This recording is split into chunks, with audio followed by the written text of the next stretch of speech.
correr era tudo mato, né? Então a gente tinha que sair desbravando as coisas.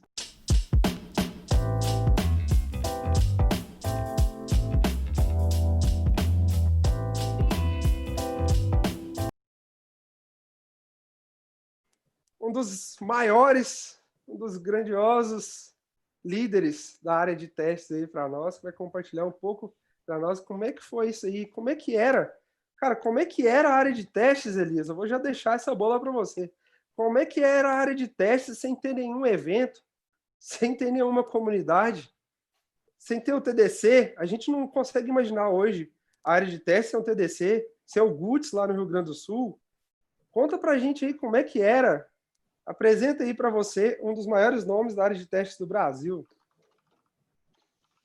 Pois é, era complicado, viu? Tipo, no meu tempo, assim, o tempo do correr era tudo mato, né? Então a gente tinha que sair desbravando as coisas para ter como se comunicar assim. A gente foi muito tempo na área de TI no geral, né? Carente de ter assim bastante conteúdo como a gente tem hoje, mas naquela época a gente se comunicava muito por e-mail. A gente tinha os grupos de e-mail, né? O DevTest, que era o principal. A gente trocava ideia com muita gente e tentava se comunicar assim com outras pessoas, né? Depois que tipo trocava uma ideia pelos grupos, pedindo, tirando dúvida, pedindo ajuda, sabe? A gente começava a se comunicar entre a gente. Começou a onda inicial de criação de blogs. Eu lembro que eu criei o meu em 2007 também, com um intuito assim, tudo que eu estava aprendendo e via que uma galera na lista do DevTest, em outras listas de e-mail, assim, tinham dificuldade, eu ia lá e criava um post. E, cara, olha só, tem uma dúvida assim, uma dúvida assado, eu ia lá, criava um post no blog quando sabia resolver, ou se já tinha resolvido, postava o que eu tinha, assim, os meus experimentos. E bem nessa época, mas começou em 2008, a gente começou a sentir falta de ter eventos realmente de teste, né? Foi quando eu morava em Porto Alegre, quando a gente fundou o Guts RS, e dia 4 de agosto de 2008. Foi o primeiro grupo de usuários de teste que nós tivemos no Brasil, né, formalmente. E qual era o intuito? O intuito nosso era fazer eventos mensais. Aquele tempo ainda não era 100% possível, nunca foi, né? Um ano inteiro, todo mês tem um evento, a gente quase chegou nisso, né? Mas era conseguir fazer pelo menos um evento por mês, trazendo pessoas das próprias empresas, né, para palestrar. Naquele tempo a gente não tinha uma comunidade ainda, né? A gente estava em formação de comunidade, né? Então a gente pedia para as empresas levarem palestrantes e começava a se comunicar com outras pessoas que a gente conhecia em lista, conhecia assim de bater um papo de outras empresas, colegas assim, vem dar uma palestra, sobre o quê, né, cara? Tu sabe, tipo, pega um problema que tu já passou, pega uma coisa legal que tu acha que é interessante para os outros aprenderem, que tu já passou e apresenta para nós. Foi quando a gente começou. Depois eu me lembro que começou a ter não um certo boom, ainda começou bem devagarinho, mas a gente começou a deixar isso um pouquinho mais, tentar abranger um pouco mais de cidades, de cenários, assim, né? Daí já espalhou. Um pouquinho depois disso, em 2009, eu mudei para São Paulo, e eu lembro que em 2010 nós começamos os grupos de usuários da Lattes, né? Que naquele tempo tinha Lattes, que era o órgão que, né, que cuidava da CTBS, Certificação Brasileira de Teste de Software. E a gente, que a gente queria fazer na época? Tipo, eu era bem contra a certificação, ainda sou bem contra sobre certificações, assim, no geral, né? Alguns tipos delas, não todos.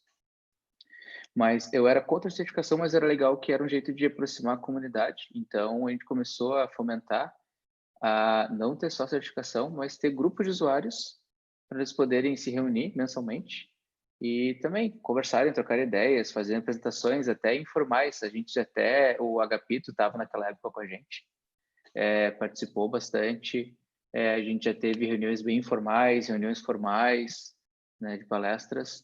E depois, um pouquinho disso, a gente ainda tinha essa parte de 2009, 2010, 2011, 2012.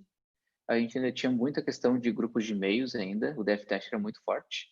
Daí começou a se criar pequenos grupos, né? Tinha o Gutis, tinha o Solicita de e-mail, Daí se criou outro grupo de usuários em Santa Catarina, tinha sua listinha de e-mail, em BH tinha sua listinha de e-mail, a gente tentava se comunicar geral. O Cristiano Caetano tinha uma página, acho que o Robson estava falando disso, né? Ele tinha um site que eu não me Qualidade lembro qual BR. era. Qualidade Qualidade, BR. não, Qualidade BR é do... Ah, Era do do Ferrari, Fabrício. né? Do Fabrício, Do Fabrício verdade. Ferrari. Eu esqueci o nome total, sim, da página, para te ver como a gente tá velho, né? Depois passa uma certa idade, tu esquece das coisas, né? Ainda bem que tem o João para escrever ali um postzinho e não deixar morrer, né? E a gente, numa época, era bem também, tipo, era um fórum, né, praticamente. Tinha lá, trocava ideia, fazia, tinha uma lista. Depois, daí acontece várias coisas, né? Contando um resumo geral, assim, né? A gente tentou fazer teste expert. João Correia colocou aqui. Muito obrigado, Correia. Depois, a gente tentou fazer uma coisa bem ambiciosa naquela época, né? Eu, meio diplomata, né? Comecei a falar, cara, a gente precisa criar uma coisa só, né? Que a gente estava começando a segregar muito as coisas e, cara, uma coisa só eu acho que é ideal. E tem que ter vários donos, não pode ter um dono só.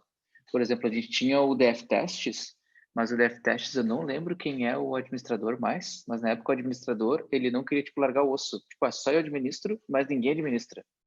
Falei, cara, mas abre para mais pessoas, né? Para contribuírem, como é hoje, por exemplo. Hoje a gente tem grupos de usuários, né? Que são totalmente orgânicos, né? Não tem um dono. Tem uma pessoa que teve a ideia de criar o grupo, mas o grupo é totalmente orgânico. Uma pessoa não pode coordenar, tem outra pessoa que coordena ou ajuda, na real, né? Ela lidera naquele momento flui muito melhor. A gente sabe que hoje em dia isso flui muito melhor. Eu lembro que daí a gente matou o Teste Expert, naquela época o Cristiano matou, e a gente tentou fazer uma coisa só unificada no Dev Test, mas no fim não acabou dando certo. São as coisas ruins que acontecem também na nossa área, né? Foi o livro lá? Acabou... Não do livro. O livro a gente fez pelo Dev Tests, mas a gente matou o site do Test Expert para ficar com uma única fonte. Daí a gente matou não, Eu né? lembro. A gente ia unificar Dev Test com o Test Expert. Eu lembro, isso já era em 2013. Eu lembro disso aí. Por aí. Eu não lembro mais de data nenhuma, assim. Até mudar o nome a gente queria de DevTests para alguma coisa do Brasil. Lembrei, Né? era Comunidade Testadores. Isso aí. E o Correia estava sendo de um terceiro, né, Correia? Isso, e foi uma péssima ideia, né? Foi uma péssima ideia. Era Comunidade Testadores. Não, e aí tentou. A gente resolveu transformar uma coisa que estava funcionando em uma coisa que nunca saiu do papel, né? Então, foi uma péssima ideia. É uma das coisas que eu me arrependo nessa história, né? Mas são coisas que acontecem, né? Acaba acontecendo, né? Sempre tem essas histórias. Em paralelo a isso, começou, na época também, a gente ter o TDC já tinha antes, o TD Developers Conference. O Developers Conference começou em 2008, mas com um evento muito focado em desenvolvimento específico, programação, né? Não programação específica em linguagens.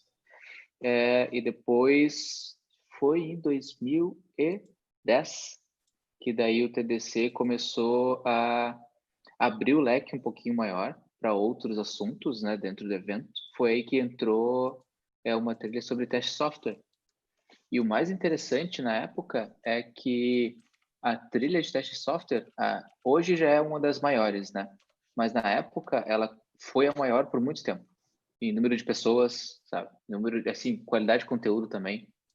Então, assim, foi até uma surpresa para a própria Iara e para o Vinícius na época, né, os donos do TDC. Eles ficaram surpresos, assim, como uma trilha de teste, né, tipo um testador, sabe?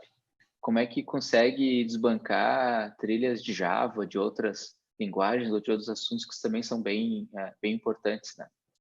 Isso começou a mostrar como a nossa comunidade é forte em si, né?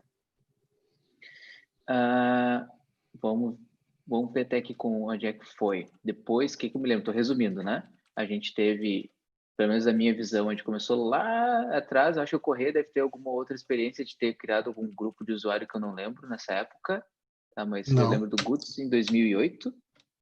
Depois a gente teve a comunidade da Lattes, né? Em 2010, né, Correia? A gente começou a fazer o grupo da Lattes. E a gente tentou fazer isso dividido em várias regiões do Brasil. Sim, a gente começou lá em 2010 também, foi mais ou menos tudo naquela época, né? Meio quando surgiu o TDC, a gente começou a fazer aqueles encontros mensais da Lattes, né? Isso. E aí depois, acho que foi por aí. Aí depois, um pouquinho mais para frente, a gente começou também teve aqueles Brateste, Sintec, começou a ter alguns eventos nesse Exato. sentido, né? Ah, E, muito e aí depois importante. parou de ter, né? Se a gente for aí passar 2011, né? Já vai passar da nossa linha do tempo, mas ali de 2011 para frente teve um buraco assim, praticamente só tinha o TDC, né? A gente ficou muito tempo aí sem muitas opções de eventos, né? Verdade. Os eventos que nós tínhamos mesmo assim, maiores, assim, mais formais, era o Brateste e a Sintec, mas a Sintec tinha uma outra pegadinha assim, mas era muito interessante também. Era caro, né? Porque via muito E aí, era gringo, bem né? caro. Era bem caro, havia muito gringo, né? É, cara, depois eu acho que começou as comunidades mais fortes por 2014, né? O TDC já estava um pouco já estava estabelecido nessa parte de teste, com as trilhas de teste, né? E 2014 a gente começou a ter mais sites e fóruns e posts e blogs, né? Até com a onda do F-Test um pouco depois, assim, 2011, 2012, a gente começou a ter várias pessoas, a gente começou a incentivar pessoas a criarem blogs e postarem seu conhecimento, né? Para mim, sempre a melhor forma de obter, uma das melhores formas de obter conhecimento é tu passando conhecimento para outra pessoa, né? E quando a gente não tem, assim, Elias, uma turma, a gente acaba escrevendo e compartilhando isso. Manda, Rob. Manda, Robinho. quando você veio do Sul para São Paulo? Foi em que ano? Eu cheguei em São Paulo dia 4 de janeiro de 2009. Ah, e o que te motivou, cara, isso? Porque você já era meio que conhecido lá também, né? Já tinha. Da- Assim, o que motivou mais? Pelo menos eu fazia isso, eu blogava bastante, eu era bem ativo nas listas e oportunidade de trabalho mesmo. O que eu pensei na época, e eu acho que foi para mim foi uma experiência muito grande, para mim acertei total em cheio, né? Pensando, olha, eu vou para São Paulo, eu vou estar no centro, né? Assim, onde as coisas acontecem, e vou conseguir me desenvolver mais, porque tem um âmbito maior de empresas, tem mais oportunidades, né? Eu vou conhecer também mais pessoas, né, da minha área, eu vou conseguir desenvolver mais a minha área e eu mesmo na minha carreira. Então, isso me motivou bastante a vir para São Paulo. Você vê como a gente cresceu no Brasil, né? Porque hoje, em todos os estados, tem bastante QAs e não está focado só em São Paulo. Naquela época, eu acho que era uma força aqui em São Paulo, assim, que fazia as pessoas tentar vir para cá, né? Mas Exato, Eu acho que ainda faz, porque se você for ver as vagas, faz. tipo uma Info, né? Você ainda vai ver que tem uma concentração enorme aqui na Grande São Paulo, né? Te dá uns 80%, se não mais, São né? Paulo ainda é o principal polo ainda. Se criou pequenos polos agora, né? Como, por exemplo, Porto Alegre, BH, Santa Catarina agora, Recife, Recife, Fortaleza, Brasília. sabe? Tem os polos em Brasília. Sempre tem os polos que, né, vão se destacando assim em vários estados. Mas São Paulo, para mim, ainda é o tipo o grande centro, né? Como a gente pensa na Europa, é Londres, Irlanda, e Dublin, Nova York, São Francisco, sabe? Tem esses, cara, Brasil, primeira coisa que vem à mente é São Paulo. Mas o bom, assim, o muito bom disso, de a área ter crescido, é que a gente tinha mesmo muita concentração das coisas em São Paulo, mas agora é totalmente, como é que eu vou achar a palavra? Sim, distribuído, né? É totalmente distribuído isso, a gente vê que tem excelentes comunidades, várias comunidades por aí. E o que eu acho mais legal, que eu estava até comentando antes, o mais legal que eu acho das comunidades hoje é que não tem o que a gente via um pouquinho, né, Caetano e Correia. Caetano, o Robson, o Caetano não está aqui. A gente via muito assim, tipo, a comunidade é minha, My Precious, sabe? É minha, a comunidade é o meu nome. Tinha muito disso antes, e agora a gente vê que, tipo, vou dar um exemplo do Júlio. Tem o Garoa. Beleza, é o Júlio que criou o Garoquear, idealizou, mas, cara, todo mundo colaborava. O Ministry of Testing, que tem em vários lugares agora, cara, tipo, tem 5 coordenadores. Nossa, 5 coordenadores? Sim, cara, quando não pode, vai outro. E se faltou alguém quer colaborar, entra e ajuda, sabe? Isso, para mim, foi a maior crescente que a gente teve no nosso mercado. De conseguir Isso é um crescer, amadurecimento, né? exato, conseguir crescer e não ter essa divisão. que em várias comunidades ainda existe isso. Se vocês notarem, assim, em outras comunidades ainda tem, em teste de software, claro que existe, mas se vocês notarem, assim, tipo, algumas comunidades de desenvolvimento são muito mais fechadas para pessoas, assim, aquela pessoa criou a comunidade, aquela é dona da comunidade. Hoje em Não, dia é mais ainda existe um centralizado. pouquinho, né? Eu acho que ainda existe um pouquinho, mas melhorou muito, né? Ainda tem comunidades que têm aquela visão mesmo de seguidor, né? Então tem aquele personagem, aquela personalidade mais forte, né? E formam aquelas tribos, né? Mas isso tem em toda a área, né? Então ainda tem. Mas acho que de uma forma geral, né? Evoluiu muito a maturidade. O próprio pessoal que às vezes tinha essas comunidades até com uma maneira de divulgação, percebeu que não é esse o caminho, né? Você tem que realmente mudar um pouco, ser mais colaborativo, mais participativo, melhor dividir uma torta do que comer uma empadinha sozinho, né? É verdade. E uma coisa muito interessante que começou com isso, acho que começou mais já começou naquela época quando nós estávamos muito no DevTest tentando incentivar, né? Corrêa fez bastante isso, o HP fez bastante isso, eu fazia bastante isso, a galera naquele tempo fazia bastante isso, incentivar as pessoas a criarem blogs, a compartilhar mais conhecimento ainda, sabe? Incentivarem outras pessoas a criarem. Eu lembro até que na época a gente fez uma lista em alguma página. Eu tenho no meu blog antigo ainda uma lista de blogs, eu mantinha tipo uma lista de blogs sobre qualidade de software e começou a dar um boom, assim, ó. Tinha muita gente compartilhando conhecimento, Olha, era muito legal olha o isso. spoiler, olha o spoiler. Você tá dando spoiler de amanhã. Tá bom. Então, mas, ó, assistam amanhã. Não, já vamos contar, não tem essa não. Essa lista que você está falando é do qualidadedesoftware.com.br, do nosso querido Sim. saudoso Eduardo Souza.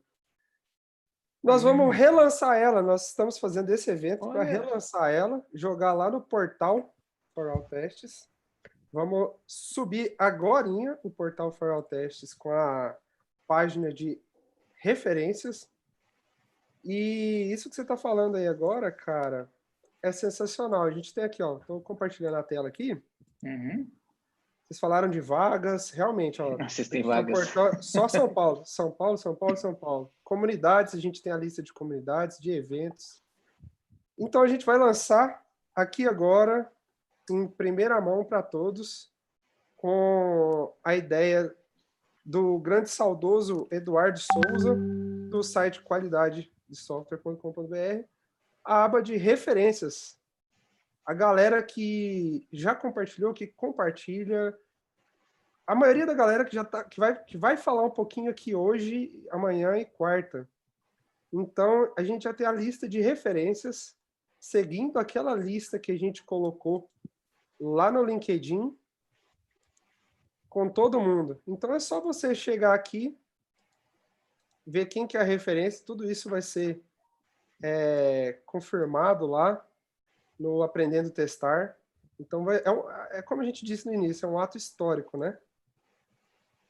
Tem todos os dados, Olha redes aí. sociais, do Caboquinho. Cadê o Elias? Do Elias, o site do Elias, as redes sociais do Elias, a sua mini bio. O cara ficou tão grande do Brasil que teve que ir embora lá para as Holanda, né? E é a segunda vez. Ele não contou aqui não, mas era bom você contar. E a viagem para Portugal, Elias? Eu passei um pouco tempo em Portugal, não foi muito bom, porque na época eu ainda acho isso, eu tenho uma opinião muito forte sobre Portugal. Eu ainda acho que ainda o trabalho é muito ruim lá. Minha opinião, gravando assim, falando ao vivo e com ela gravada, eu ainda acho que muitas empresas tiram muito proveito de brasileiros porque veem uma oportunidade na Europa, para poder morar na Europa, para poder ter uma qualidade de vida melhor. E no fim, eu vejo que muita gente acaba dando um tiro no pé, que a gente fala no Sul, porque eles acabam pagando geralmente menos do que pagam para os próprios portugueses, muitas vezes. E para mim isso é um certo tipo de exploração. Então eu não me dei muito bem lá, que é totalmente diferente de como eu estou agora aqui na Holanda, por exemplo, né? Claro que trabalha para uma empresa, para ganhar dinheiro, etc., mas a exploração, sim, como tem outros lugares do mundo que eu queria viajar e trabalhar também, não tinha. Ainda tem essa briga muito forte ainda que ainda Portugal ainda tem que se desenvolver muito e obviamente assim, se a gente pensar em qualidade de vida de segurança, obviamente é muito maior, sabe? Mas para aquele crescimento que a gente quer, a maioria das vezes eu já vi bastante pessoas não tendo boas experiências, né? Inclusive, por exemplo. Aí, mas obviamente, se vocês, né, estiverem ouvindo isso e terem uma proposta, alguma coisa, né, não se sintam, como é que é, acanhados, né? Não se sintam tipo, não, então não devo ir. Não, avaliem bem se sempre avaliem, né, se é uma proposta que é uma mudança de vida, né? Embora a gente possa pegar um avião e chegar rapidinho ali, é uma mudança de vida, uma mudança cultural muito grande. Isso tem que ser colocado também bastante peso, assim, na balança. Não, com certeza, a gente tem que ouvir isso daí, porque a gente acaba ouvindo só as coisas boas, né? Todo lugar a gente vai ver Exatamente. as coisas boas, a gente tem que preocupar também com... E é isso que eu sempre pergunto pra galera. Toda vez que eu vou numa palestra, esses dias não, né? Uns 2 anos já. Eu fui numa palestra da Camila Farani sobre empreendedorismo. Eu perguntei para ela, Camila, eu consegui perguntar, né? Tinha 5.000 pessoas lá no auditório. Eu cheguei, gritei lá, falei, tá, beleza, é lindo o mundo, você conta algumas coisas e tal, mas o que te fez desistir várias vezes? Eu sei que você é resiliente, mas o que toda vez te fazia desistir, mas mesmo assim, com a sua resiliência, você continuou? É a mesma pergunta que eu faço para você, Elias. O que te fez desistir? Porque existem várias coisas que fazem a gente desistir da área de testes todos os dias, mas por que você continua na área de testes? Uma coisa que me fazia muito mudar, eu tenho muito viés em desenvolvimento, em programação, né? Tanto que minha linha sempre foi muito automação de teste, né? E eu via muito que nós éramos muito marginalizados. Ainda somos, depende um pouco do lugar, mas a gente é muito marginalizado, vamos dizer assim, na área, né? A gente é tratado ainda como a última parte do processo. Historicamente, isso tem um sentido, né? Porque se não servia, meio que era assim, não serve para nada, vai vir aqui para fazer um teste manual, né? Para escrever um documento e interpretar o sistema do documento e ficar clicando no botão. Antigamente as empresas focavam, né, nisso assim como um papel de QA. Isso me fez já tentar desistir várias vezes porque eu queria que a área evoluísse para uma linha mais de não fazer trabalhos repetitivos, que praticamente é o nosso core de software, né? Nós criamos software para que as pessoas não tenham trabalho repetitivo. Porque, na verdade, assim, o meu foco em software a gente cria software para que as pessoas tenham uma vida melhor. Então, né, independente do tipo de software que ela está usando, ela vai ter uma vida melhor, tendo mais tempo para a família, para fazer o que ela quiser, mesmo que estiver vendo no Instagram ou YouTube, do que tá trabalhando ou fazendo uma coisa que possa, sabe, deixar ela com estresse ou alguma coisa assim. Então, a gente cria as coisas para que todo mundo tenha uma vida melhor, para que todo mundo tenha menos trabalho, para que tenha menos tarefas repetitivas, e em teste software era o contrário, né? Onde se tinha mais tarefas repetitivas e, vamos dizer assim, no início, na minha visão, tá? Se tinha menos trabalho, como é que eu vou dizer? Trabalho de criação, ideação, sabe? Esse trabalho mais dinâmico, assim. E hoje em dia a gente consegue ter isso, né? Hoje em dia a área se caminhou para uma coisa mais dinâmica. Por exemplo, aqui, obviamente no Brasil isso acontece em algumas empresas, mas aqui ainda tem muito, por exemplo, o testador manual, mas tem muitas empresas que o testador, ele é visto como, sim, ele é visto como igual.